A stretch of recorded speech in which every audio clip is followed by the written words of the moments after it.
Social মিডিয়ায় বিভিন্ন ঘটনা দেখে কিন্তু সবসময় যে আমরা আনন্দ পাই তা কিন্তু না। মাঝে মাঝে এমন ঘটনা চোখে পড়ে যেটা দেখলে বা শুনলে মনটা ভীষণ ভীষণ খারাপ হয়ে যায়। তো আজকে সেই রকম হচ্ছে একটা ঘটনা দেখছি। আর তার আগে বলে নিই যে আমার ছোটবেলায় হচ্ছে এইরকম একজনকে আমি দেখছিলাম, যাকে দেখলে আমি নিজেও হয়তো ভয় পাইছি। হয়তো না, এত ভয় পাইছি যে ওকে দেখলে হচ্ছে আমি এক ছুটে বাড়ি চলে আসতাম। আমার নানির বাড়ি আর আমার দাদার বাড়ি ঘটনা চক্রে বলবো না, মানে খুবই কাছাকাছি, এ পার আর ও পার। তো নানির বাড়ি আর দাদির বাড়ি একসাথে হয়, যখন খুশি হচ্ছে তখন চলে যাইতে পারতাম। তো আমার নানির বাড়ি ছিল হচ্ছে মুদির বাড়ির ওইখানে, অনেকেই বলতে পারে হচ্ছে খুলু। এটা হচ্ছে ছোটবেলায় আমার হচ্ছে চাচারা বলতো, ওই তোর নানির বাড়ি তো কুলের বাড়ি মুদির বাড়ি, যাই হোক মজার ছলে বলতো। তো নানির বাড়ি দাদির বাড়ি কাছাকাছি হওয়ার কারণে প্রায় যেহেতু যাইতাম।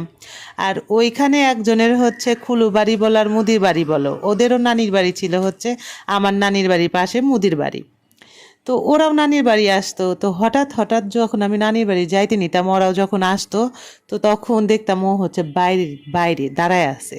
তো কে দাঁড়ায় আছে বা কি এমন আছে যে যাকে দেখলে হচ্ছে আমি ভয় পেয়ে এক দৌড়ে চলে আসতাম।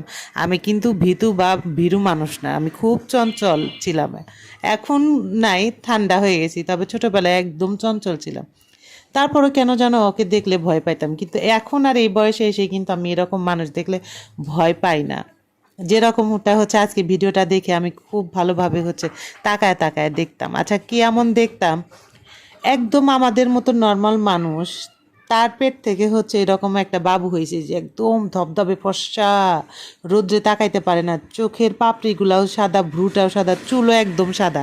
আমার মনে হয় আমার ভিডিওটা যারা কথা শুনতেছেন তারা অনেকেই এইরকম বাচ্চা দেখতে পাবেন যে একদম ফর্সা, বাঙালিদের পেট থেকেই হয়েছে, বাঙালি বা বাবু, কিন্তু এরকম হচ্ছে ফর্সা, আমার মনে হয় অনেকেই দেখছেন। তো আজকে আমি এরকম একটা ভিডিও দেখতেছিলাম যে এইরকম হচ্ছে একটা বাবু হয়েছে আমাদের মতোই, হচ্ছে গায়ের বর্ণ, মায়ের বাবারও তাই। তো এরকম বাবু হওয়ার ফলে তার বাবা হচ্ছে তার মাকে ডিভোর্স দিয়ে দিছে। তো ছোটবেলায় আমি বুঝতে পারতাম না যে কিসের জন্য কি হয়েছে। তো এখনও আমি জানি না, তবে ওই সময় আমি ভয় পায়া হচ্ছে দূরে চলে আসছি। আর আজকে এই সময় 2025 সালে এসে এরকম ঘটনা দেখে আমি নিজেও অবাক হয়ে গেছি যে এখনও কি মানুষ সেই কুসংস্কার বা হচ্ছে বিভিন্ন রকম সন্দেহের বশে এরকম কাজ করে। আমার মনে হয় না যে 2025 সালে এসে মানুষ অতটাও বোকা। হয়তো মাথার মধ্যে লোকটার আগে থেকে কোনো প্ল্যানিং ছিল, না হলে চট করে কেউ কোনো দিন রক্তের সম্পর্ক এরকম করে ছিন্ন করে। যাই হোক, অনেক গল্প গুজব করলাম, আজকের এই ঘটনা দেখে আমার খুবই মন খারাপ হয়েছে।